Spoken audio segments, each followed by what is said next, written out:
지금부터 2024 헌납 8 대통령 윤석열 탄핵 사건에 대한 선고를 시작하겠습니다. 먼저 적법 요건에 관하여 살펴보겠습니다. 이 사건 계엄 선포가 사법심사의 대상이 되는지에 관하여 보겠습니다. 고위공직자의 헌법 및 법률 위반으로부터 헌법 질서를 수호하고자 하는 탄핵 심판의 취지를 고려하면 이 사건 계엄 선포가 고도의 정치적 결단을 요하는 행위라 하더라도 그 헌법 및 법률 위반 여부를 심사할 수 있습니다. 국회 법사의 조사 없이 이 사건 탄핵 소추안을 의결한 점에 대하여 보겠습니다. 헌법은 국회의 소추 절차를 입법에 맡기고 있고 국회법은 법사위 조사 여부를 국회의 재량으로 규정하고 있습니다. 따라서 법사위의 조사가 없었다고 하여 탄핵 소추 의결이 부적법하다고 볼 수 없습니다. 이 사건 탄핵 소추안의 의결이 일사부재의 원칙에 위반되는지 여부에 대해서 보겠습니다. 국회법은 부결된 안건을 같은 회기 중에 다시 발의할 수 없도록 규정하고 있습니다. 피청구인에 대한 1차 탄핵 소추안이 제418회 정기회 회기에 투표 불성립되었지만 이 사건 탄핵 소추안은 제419회 임시회 회기 중에 발의되었으므로 일사부재의 원칙에 위반되지 않습니다.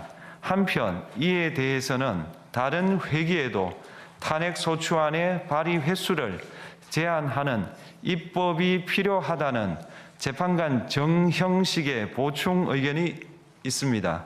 이 사건 계엄이 단시간 안에 해제되었고 이로 인한 피해가 발생하지 않았으므로 보호 이익이 험결되었는지 여부에 대해서 보겠습니다.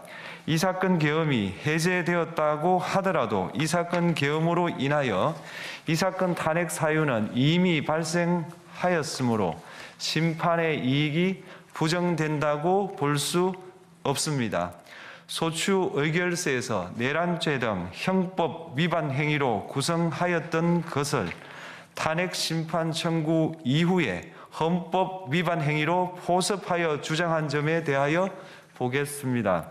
기본적 사실관계는 동일하게 유지하면서 적용 법조문을 철회, 변경하는 것은 소추 사유의 철회, 변경에 해당하지 않으므로 특별한 절차를 거치지 않더라도 허용됩니다.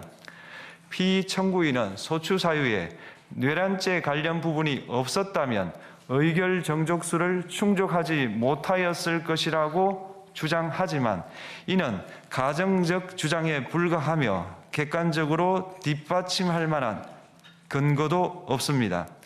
대통령의 지위를 탈취하기 위하여 탄핵 소추권을 남용하였다는 주장에 대하여 보겠습니다. 이 사건 탄핵 소추안의 의결 과정이 적법하고 피소추자의 헌법 또는 법률 위반이 일정 수준 이상 소명되었으므로 탄핵 소추권이 남용되었다고 볼 수 없습니다. 그렇다면 이 사건 탄핵 심판 청구는 적법합니다.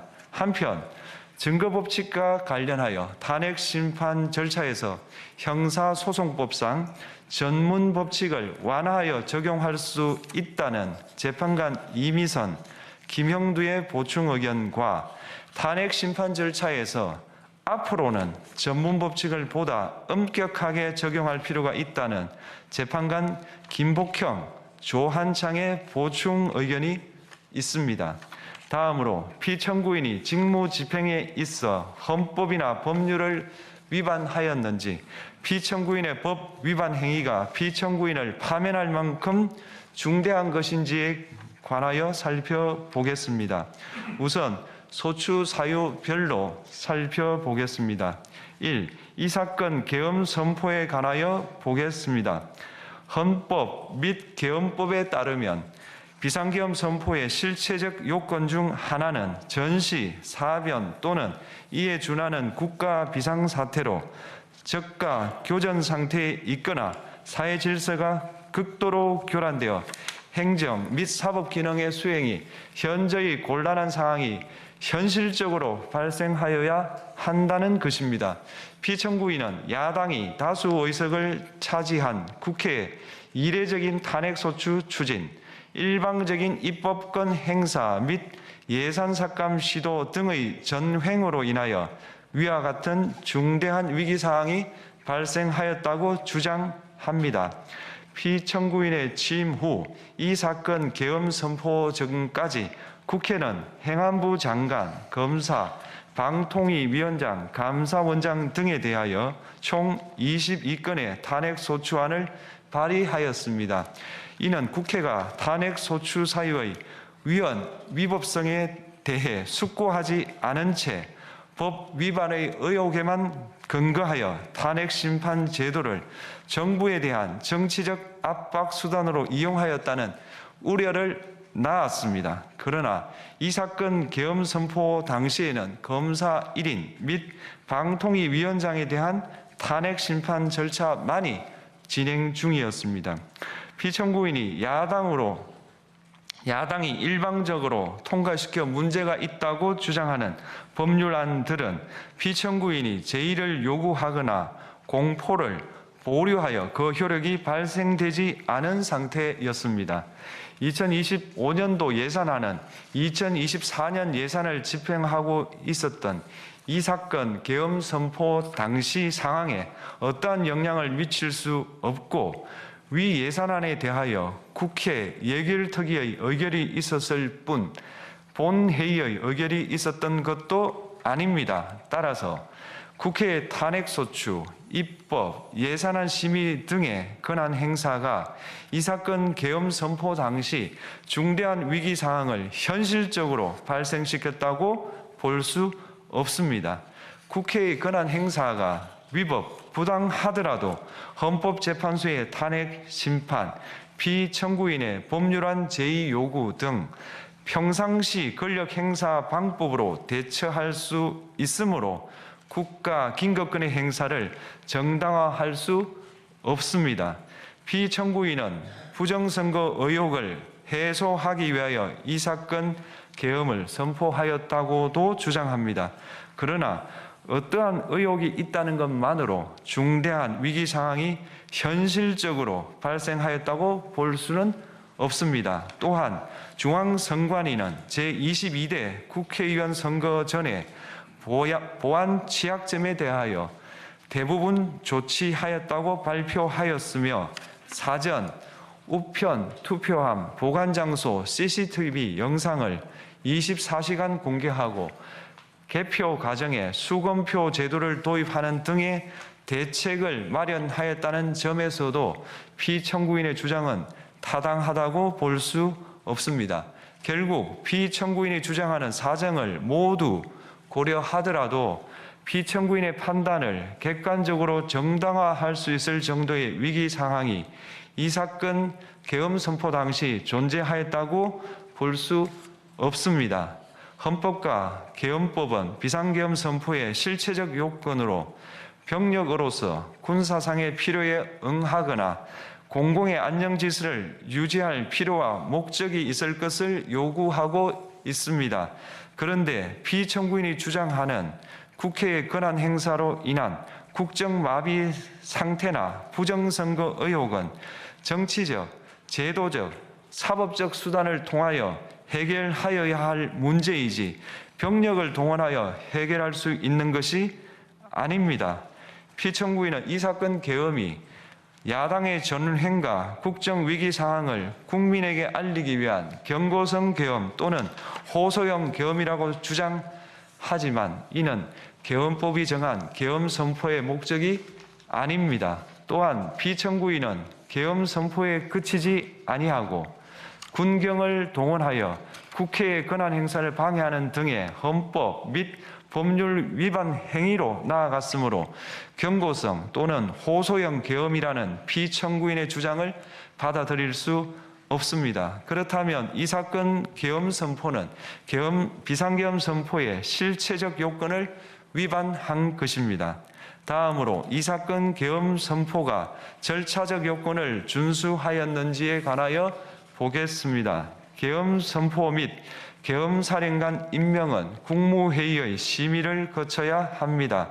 피청구인이 이 사건 계엄을 선포하기 직전에 국무총리 및 9명의 국무위원에게 계엄 선포의 취지를 간략히 설명한 사실은 인정됩니다.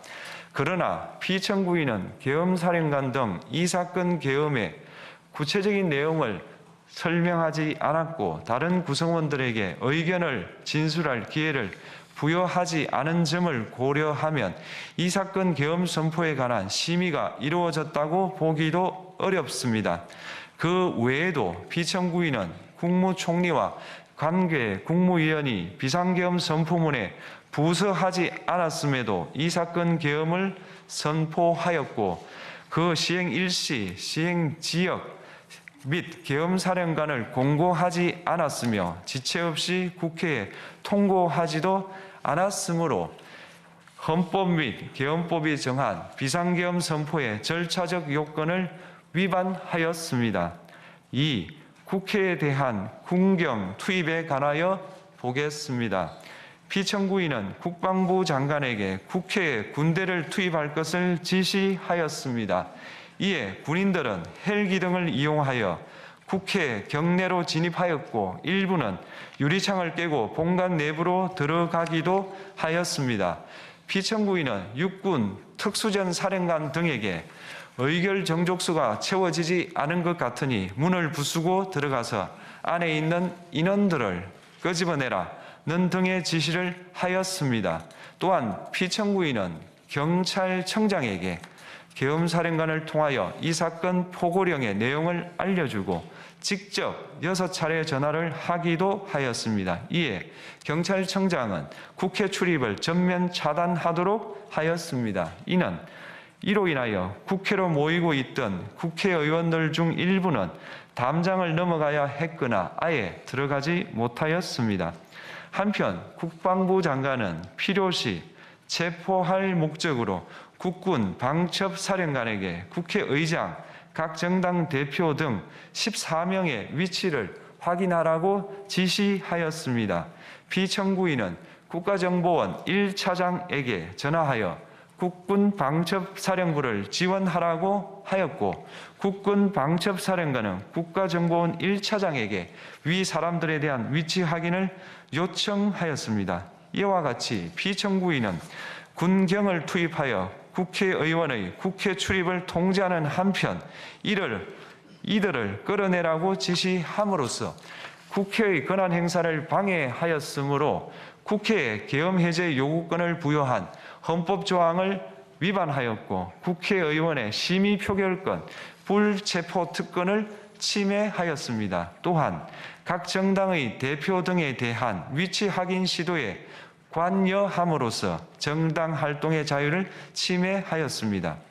피청구인은 국회의 권한 행사를 막는 등 정치적 목적으로 병력을 투입함으로써 국가안전보장과 국토방위를 사명으로 하여 나라를 위해 봉사하여 온 군인들이 일반 시민들과 대치하도록 만들었습니다. 이에 피청구인은 국군의 정치적 중립성을 침해하고 헌법에 따른 국군 통수 의무를 위반하였습니다. 3. 이 사건 포고령 발령에 관하여 보겠습니다. 피청구인은 이 사건 포고령을 통하여 국회, 지방의회, 정당의 활동을 금지함으로써 국회에 계엄 해제 요구권을 부여한 헌법조항, 정당 제도를 규정한 헌법조항, 대의민주주의 권력 분리 원칙을 위반하였습니다. 비상계엄 하에서 기본권을 제한하기 위한 요건을 정한 헌법 및 계엄법 조항, 영장주의를 위반하여 국민의 정치적 기본권, 단체 행동권, 직업의 자유를 침해하였습니다. 4. 중앙선관위에 대한 압수수색에 관하여 보겠습니다. 피청구인은 국방부 장관에게 병력을 동원하여 선관위의 전산 시스템을 점검하라고 지시하였습니다. 이에 따라 중앙선관위 청사에 투입된 병력은 출입 통제를 하면서 당직자들의 휴대전화를 압수하고 전산 시스템을 촬영하였습니다. 이는 선관위에 대하여 영장 없이 압수수색을 하도록 하여 영장주의를 위반한 것이자 선관위의 독립성을 침해한 것입니다. 5. 법조인에 대한 위치 확인 시도에 관하여 보겠습니다. 앞서 말씀드린 바와 같이 피청구인은 필요시 체포할 목적으로 행해진 위치 확인 시도에 관여하였는데 그 대상에는 퇴임한 지 얼마 되지 않은 전 대법원장 및 전 대법관도 포함되어 있었습니다. 이는 현직 법관들로 하여금 언제든지 행정부에 의한 체포 대상이 될 수 있다는 압력을 받게 함으로 사법권의 독립을 침해한 것입니다. 지금까지 살펴본 피청구인의 법 위반 행위가 피청구인을 파면할 만큼 중대한 것인지 관하여 보겠습니다. 피청구인은 국회와의 대립사항을 타개할 목적으로 이 사건 계엄을 선포한 후 군경을 투입시켜 국회의 헌법상 권한 행사를 방해함으로써 국민 주권주의 및 민주주의를 부정하고 병력을 투입시켜 중앙선관위를 압수수색하도록 하는 등 헌법이 정한 통치구조를 무시하였으며 이 사건 포고령을 발령함으로써 국민의 기본권을 광범위하게 침해하였습니다. 이러한 행위는 법치국가 원리와 민주국가 원리의 기본 원칙들을 위반한 것으로 그 자체로 헌법 질서를 침해하고 민주공화정의 안정성에 심각한 위해를 끼쳤습니다. 한편 국회가 신속하게 비상계엄 해제 요구를 결의할 수 있었던 것은 시민들의 저항과 군경의 소극적인 임무 수행 덕분이었으므로 이는 피청구인의 법 위반에 대한 중대성 판단에 영향을 미치지 않습니다. 대통령의 권한은 어디까지나 헌법에 의하여 부여받은 것입니다. 피청구인은 가장 신중히 행사되어야 할 권한이 국가 긴급권을 헌법에서 정한 한계를 벗어나 행사하여 대통령으로서의 권한 행사에 대한 불신을 초래하였습니다. 피청구인이 취임한 이래 야당이 주도하고 이례적으로 많은 탄핵 소추로 인하여 여러 고위공직자의 권한 행사가 탄핵 심판 중 정지되었습니다.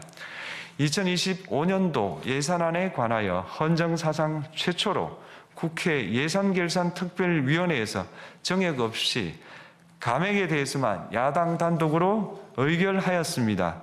피청구인이 수립한 주요 정책들은 야당의 반대로 시행될 수 없었고 야당은 정부가 반대하는 법률안들을 일방적으로 통과시켜 피청구인의 제2 요구와 국회의 법률안 의결이 반복되기도 하였습니다. 그 과정에서 피청구인은 야당의 전횡으로 국정이 마비되고 국익이 현저히 저해되어 가고 있다고 인식하여 이를 어떻게든 타개하여야만 한다는 막중한 책임감을 느끼게 되었을 것으로 보입니다. 피청구인이 국회의 권한 행사가 권력 남용이라거나 국정 마비를 초래하는 행위라고 판단한 것은 정치적으로 존중되어야 합니다. 그러나 피청구인과 국회 사이에 발생한 대립은 일방의 책임에 속한다고 보기 어렵고 이는 민주주의 원리에 따라 해소되어야 할 정치의 문제입니다. 이에 관한 정치적 견해의 표명이나 공적 의사결정은 헌법상 보장되는 민주주의와 조화될 수 있는 범위에서 이루어져야 합니다. 국회는 소수 의견을 존중하고 정부와의 관계에서 관용 그리고 자제를 전제로 대화와 타협을 통하여 결론을 도출하도록 노력하였어야 합니다. 피청구인 역시 국회의 대표인 국회를 협치의 대상으로 존중하였어야 합니다. 그럼에도 불구하고 피청구인은 국회를 배제의 대상으로 삼았는데 이는 민주정치의 전제를 허무는 것으로 민주주의와 조화된다고 보기 어렵습니다. 피청구인은 국회의 권한 행사가 다수의 횡포라고 판단했다 하더라도 헌법이 예정한 자구책을 통해 견제와 균형이 실현될 수 있도록 하였어야 합니다. 피청구인은 취임한 때로부터 약 2년 후에 치러진 국회의원 선거에서 피청구인이 국정을 주도하도록 국민을 설득할 기회가 있었습니다. 그 결과가 피청구인의 의도에 부합하지 않더라도 야당을 지지한 국민의 의사를 배제하려는 시도를 하여서는 안 되었습니다. 그럼에도 불구하고 피청구인은 헌법과 법률을 위반하여 이 사건 계엄을 선포함으로써 국가 긴급권 남용의 역사를 재현하여 국민을 충격에 빠뜨리고 사회, 경제, 정치, 외교 전 분야의 혼란을 야기하였습니다. 국민 모두의 대통령으로서 자신을 지지하는 국민을 초월하여 사회 공동체를 통합시켜야 할 책무를 위반하였습니다. 군경을 동원하여 국회 등 헌법기관의 권한을 훼손하고 국민의 기본적 인권을 침해함으로써 헌법소의 책무를 저버리고 민주공화국의 주권자인 대한국민의 신임을 중대하게 배반하였습니다. 결국 피청구인의 위법 행위는 국민의 신임을 배반한 것으로 헌법 소의 관점에서 용납될 수 없는 중대한 법 위반 행위에 해당합니다. 피청구인의 법 위반 행위가 헌법 질서에 미친 부정적 영향과 파급 효과가 중대하므로 피청구인을 파면함으로써 얻는 헌법 소의 이익이 대통령 파면에 따르는 국가적 손실을 압도할 정도로 크다고 인정됩니다. 이에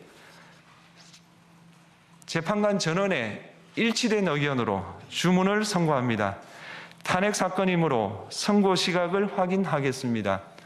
지금 시각은 오전 11시 22분입니다. 주문, 피청구인 대통령 윤석열을 파면한다. 마치겠습니다.